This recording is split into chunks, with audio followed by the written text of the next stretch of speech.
नमस्कार दोस्तों, मैं डॉक्टर कमलेश कुमार मौर्य, पहलवान गुरुदीन विधि महाविद्यालय पनारी ललितपुर के विधि विभाग का विभागाध्यक्ष आज पुनः एक नए वीडियो के साथ आप लोगों के समक्ष उपस्थित हूँ।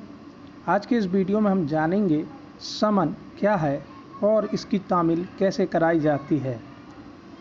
इससे पहले कि मैं अपना व्याख्यान प्रारंभ करूं, कृपया हमारे इस चैनल को लाइक कीजिए, अपने दोस्तों में अधिक से अधिक शेयर कीजिए एवं इस चैनल को अनिवार्य रूप से सब्सक्राइब कीजिए। धन्यवाद। आइए जानें समन क्या है और इसकी तामील कैसे कराई जाती है। नए अधिवक्ताओं और विधि के छात्रों को अभियुक्त के अलावा अन्य व्यक्तियों को न्यायालय में हाजिर होने को विवश करने के लिए आदेशिकाओं के संबंध में अत्यंत दुविधा रहती है तथा वे समन एवं वारंट इत्यादि शब्दों की अवधारणा में उलझ जाते हैं।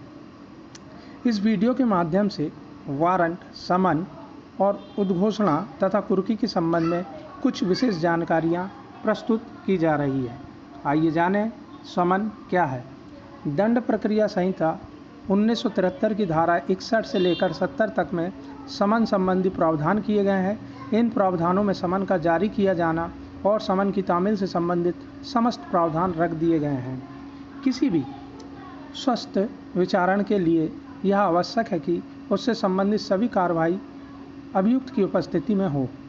इसका कारण यह है कि अभियुक्त को प्रतिरक्षा का पूर्ण अवसर प्रदान करना ही आपराधिक न्याय प्रशासन का मुख्य उद्देश्य है। मामले के विचारण के समय यदि अभियुक्त न्यायालय में उपस्थित नहीं होता है तो उसकी उपस्थिति समन के द्वारा सुनिश्चित की जाती है। संहिता की धारा 61 में समन के प्रारूप के बारे में आवश्यक उल्लेख है। इस धारा के अनुसार दंड प्रक्रिया संहिता के अधीन जारी किया गया प्रत्येक समन लिखित रूप में 2 प्रतियों में होगा तथा उस न्यायालय के पीठासीन अधिकारी द्वारा या अन्य ऐसे अधिकारी द्वारा जिसे कि उच्च न्यायालय समय समय पर निर्दिष्ट करे हस्ताक्षरित होगा तथा उस पर न्यायालय की मोहर भी अंकित होगी। समन मामले में अभियुक्त की हाजिरी सुनिश्चित करने के लिए मजिस्ट्रेट द्वारा समन जारी किया जाता है तथा वारंट मामले में अभियुक्त की गिरफ्तारी के लिए वारंट जारी किया जाता है, किंतु मजिस्ट्रेट निश्चित रूप से इस नियम का अनुपालन करने के लिए बाध्य नहीं है तथा वह स्वविवेक से मामले की गंभीरता के अनुसार समन मामले में भी वारंट जारी कर सकता है तथा वारंट मामले में समन जारी कर सकता है। इसके पश्चात हम जानेंगे अभियुक्त के अलावा अन्य व्यक्तियों के विरुद्ध भी समन जारी किए जाते हैं। धारा 61 से लेकर 69 तक के प्रावधानों के अलावा भी दंड प्रक्रिया संहिता की धारा 91 में दस्तावेज या वस्तु को न्यायालय में प्रस्तुत किए जाने हेतु भी समन जारी किया जाता है। धारा 145(9) के मामले में संबंधित साक्षी को दस्तावेज या वस्तु पेश करने के लिए समन जारी किया जाता है। धारा 204 के अंतर्गत अभियुक्त को समन जारी किया जाता है। धारा 244(2) के अंतर्गत साक्षी को समन जारी किया जाता है। समन एक फॉर्मेट होता है जिसका उल्लेख दंड प्रक्रिया संहिता की दूसरी अनुसूची के अंतर्गत किया गया है। इस फॉर्मेट के अनुसार जिस व्यक्ति को न्यायालय के समक्ष हाजिर करना होता है उस व्यक्ति को आदेशात्मक रूप से न्यायालय के पीठासीन अधिकारी द्वारा समन जारी कर न्यायालय के समक्ष हाजिर होने का आदेश दिया जाता है। समन में जिस व्यक्ति को न्यायालय में हाजिर होने का आदेश किया जाता है उसका संपूर्ण उल्लेख होता है, उसका नाम, पता, पिता का नाम, आयु, व्यवसाय तथा वह किस मामले में न्यायालय में बुलाया जा रहा है उस मामले का भी उल्लेख किया जाता है। समन को न्यायालय का एक उदारतापूर्वक निमंत्रण भी माना जा सकता है, क्योंकि न्यायालय आदरपूर्वक किसी व्यक्ति को न्यायालय में हाजिर होने के लिए आदेश करता है। ऐसे आदेश में व्यक्ति की किसी स्वतंत्रता का हनन नहीं होता, वह गिरफ्तार नहीं किया जाता है। न्यायालय द्वारा न्यायालय में न्याय हेतु जिस व्यक्ति को हाजिर किया जाना है उस व्यक्ति को आदेश तो दिया जाता है, किंतु उसे किसी प्रकार से बाध्य करके न्यायालय में नहीं लाया जाता। वारंट के मामले में गिरफ्तारी के माध्यम से व्यक्ति की स्वतंत्रता का हनन कर उसे गिरफ्तार कर न्यायालय के समक्ष पेश किया जाता है। आइए जानें समन की तामील। समन के संदर्भ में एक शब्द समन की तामील अत्यंत चर्चा में रहता है। समन शब्द के साथ तामील शब्द का उपयोग किया जाता है।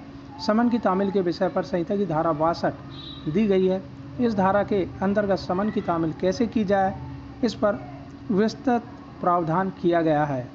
समन की तामील का मतलब यह है कि समन के प्रारूप में जो जानकारी दी गई है तथा जिस व्यक्ति को न्यायालय के समक्ष हाजिर होने के लिए न्यायालय के पीठासीन अधिकारी द्वारा आदेश दिया गया है, उस व्यक्ति को इस आदेश की जानकारी हो जाना, इसे ही समन की तामील कहा जाता है।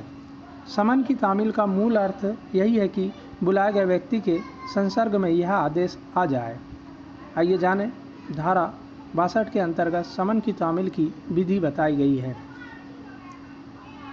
इस रीति के अनुसार प्रत्येक समन की तामील पुलिस अधिकारी द्वारा या फिर राज्य सरकार द्वारा निर्मित नियमों के अधीन समन जारी करने वाले न्यायालय के किसी अधिकारी द्वारा अथवा किसी अन्य लोक सेवक द्वारा की जाएगी। उपधारा 2 के अनुसार समन की तामील यथासंभव अभियुक्त को निजी रूप से समन की एक प्रतिलिपि दी जाएगी।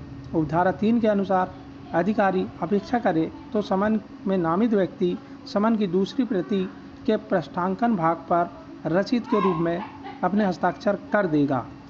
समन की तामील के लिए गिरफ्तारी वारंट की भांति अभियुक्त के भवन में नहीं घुसा जा सकता तथा अभियुक्त को आदेश देकर समन की तामील नहीं कराई जा सकती। इससे संबंधित एक महत्वपूर्ण मामला, कुप्पू स्वामी अय्यर बनाम सम्राट 1915 के एक मामले में तो यह कहा गया था कि यदि समन की तामील करवाने वाला अधिकारी समन में नामित व्यक्ति के घर में घुस जाता है और वह नामित व्यक्ति ऐसे अधिकारी को अपने घर में से निकाल जाने का कहता है, तो ऐसी परिस्थिति में उस नामित व्यक्ति ने कोई अपराध नहीं किया।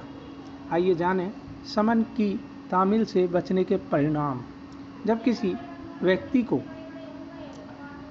समन जारी किया जाता है और वह व्यक्ति समन की तामील से बच रहा है, जानबूझकर बचता है, या फिर वह न्यायालय को बताना चाहता है कि न्यायालय द्वारा दिए गए किसी भी आदेश की जानकारी उस तक नहीं पहुंची है, ऐसी परिस्थिति में दंड प्रक्रिया संहिता में समन की तामील के प्रकार बताए गए हैं।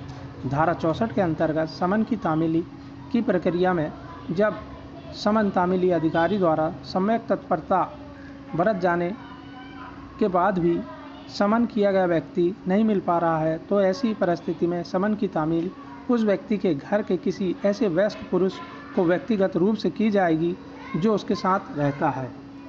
ऐसे पुरुष व्यक्ति सदस्य को समन की एक प्रति देकर दूसरी प्रति के पिछले भाग पर उसके हस्ताक्षर लिए जाएंगे। स्पष्ट है कि समन किए गए व्यक्ति के नौकर या उसके परिवार की किसी महिला सदस्य को समन की तामील नहीं की जानी चाहिए। यदि महिला सदस्यों से हस्ताक्षर ले लिए जाते हैं तो इसे समन की तामील नहीं मानी जाएगी।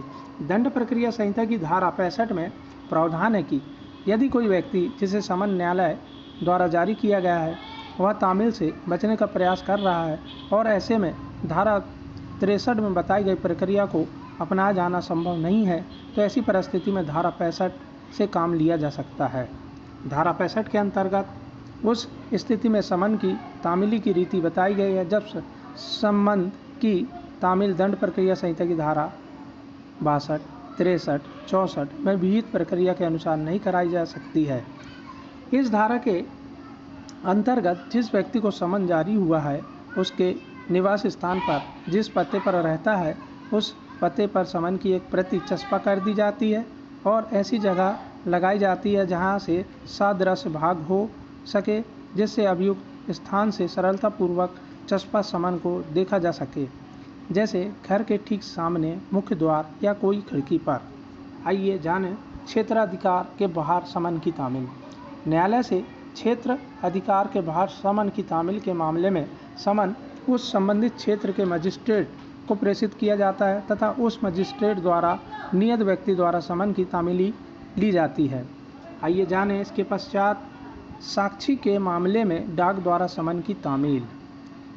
संहिता की धारा 69 के अंतर्गत डाक द्वारा साक्षी को जारी किए गए समन की तामील की जा सकती है। ऐसी डाक रजिस्ट्री डाक होगी।